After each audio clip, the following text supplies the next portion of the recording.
Motovlog setup ngayong 2025. Let's go!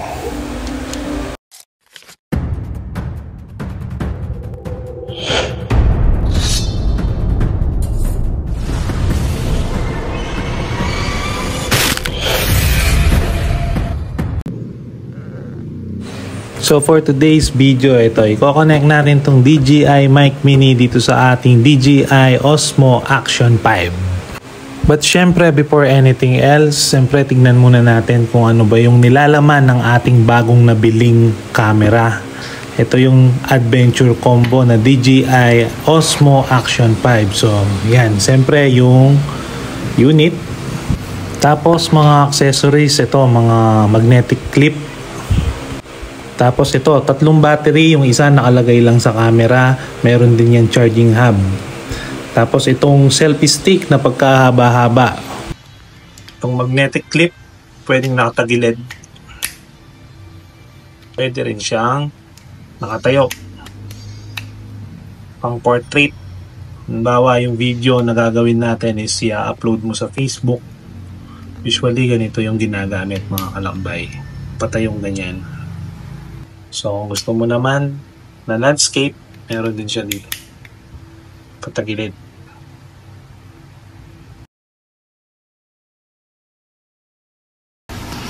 So, ito mga kalakbay, ganito pala yung naging setup natin sa camera, sa DJI Mic Mini natin. Dito lang siya nakapwesto sa sulok. Ito yung DJI Mic Mini natin. Tapos, yung magnetic niya is, ito, nilagay ko lang dito banda, yan. As you can see mga kalakbay, gamit ko is ganito. Bumili ako ng duct tape para at least siyempre wala siyang kawala. Nasa sa inyo kung halimbawang gusto nyo nasa gitna, medyo tagilid ng konti. Bang suggestion ko lang, basta yung hindi nakakaistorbo sa bibig nyo pagkasuot nyo yung helmet. So yun.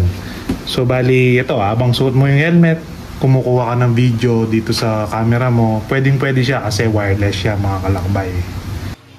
Tapos sa helmet naman mga kalakbay, yan, meron din siyang magnetic clip na i-install ko na. Yan, medyo mahaba yung ating chin mount kasi gusto ko pagka nagmamaneho ako, medyo nakikita ko yung screen. Nasa sa inyo naman yun. Pwede mo siyang i-adjust, pwede mo siyang babaan kasi gusto ko yung nakikita yung screen na yan. Yan. Yan. Yan, okay na siya. Tapos yan, kung titignan mo yan, medyo naka-level lang dito para at least yung screen mo dito, alam mo kung nakakonect yung wireless mic natin habang nagmamaneho tayo. I-connect natin tong DJI Mic Mini dito sa ating Osmo Action 5. So, pupunta tayo ng settings, wireless mic, and then i-hold lang natin ito. Pagka-on niya mga kalakbay, hold lang natin itong play button hanggang sa maging solid blue. Yan. Connected na siya. Confirm.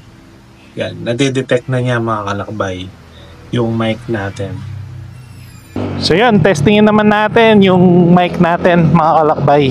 So sound check. Mic test 1, 2, 3, open visor. Mic test 1, 2, 3, DJI Osmo Action 5, DJI Mic Mini. So ngayon naman mga kalakbay, testingin naman natin na naka-close visor tayo. Yan. So, bali, sound check, DJI Mic Mini, DJI Osmo Action 5. Sound check, test mic 1, 2, 3, close visor. Okay. So, number 1 preset setting natin, ito yung ginagamit natin sa helmet mount. So, bali 4K 4.3 per 60 FPS. Tapos yung stabilization niya is rock steady. Tapos wide yung gamit natin para at least hindi siya ganong fish eye. Then sa exposure, naka-auto, white balance, auto white balance, color, normal 10-bit. Tapos stabilization, naka sports, tapos image adjustment, yung texture naka -2, noise reduction is -1. Preset number 2, ito naman yung daylight handheld preset natin. So ang settings nito naka 4K 16:9 by 60 fps. So stabilization is naka horizon balancing, tapos standard dewarp. So yung exposure naka auto, white balance, auto white balance, color normal 10-bit. Tapos yung image stabilization naka daily, image adjustment -2, -1, kagaya lang din nung nauna. Third preset, ito yung helmet mount na low light settings. 4K 4:3 per 60 fps, tapos rock steady, naka wide na rin yan. Tapos yung exposure niya is manual, EV 1-120, ISO is nakaset ng 100 per 25600. Tapos white balance, naka auto white balance. Tapos yung iba is pareho lang nung isa nating helmet mount. Yung transmitter gain pala nito mga kalakbay is -12 pagka yung mic natin is nasa loob ng helmet. Pang-apat na preset natin, ito yung handheld na naka low light settings. Bali ito naka 4K 16:9 per 60 fps. Tapos horizon balancing, standard dewarp. Yung exposure niya is manual 1-120, gaya lang nung isa, 100 25600. White balance, auto white balance, yung settings nila halos magkaparehas lang. So ito naman, papakita ko sa inyo yung horizon balance. So yan, nagpakuha tayo sa kabilang camera para makita nyo na ginagalaw-galaw ko siya. So yan, tingnan nyo naman, hindi siya ganun kalikot, stable pa rin siya.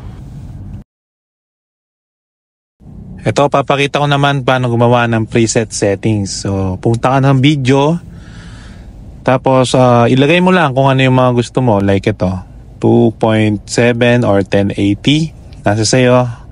Tapos yung mga settings nasa sayo kung ano yung gusto mong ilagay, yan auto. Then ganito siya i-save, bali i-swipe down mo siya, yan. Tapos yung parang may tao, click mo lang siya, then add mo siyang ganyan. Tapos confirm, tapos makikita mo yan, meron na siya. Ang alam ko yung mga preset niyan is hanggang 5 pwede, yan. For more details, ilalagay ko yan sa description below. At kung nagustuhan mo yung mga ganitong klaseng video, please comment, like, and subscribe. Lakbay Kiko TV. Hanggang sa muli, ride safe and God bless.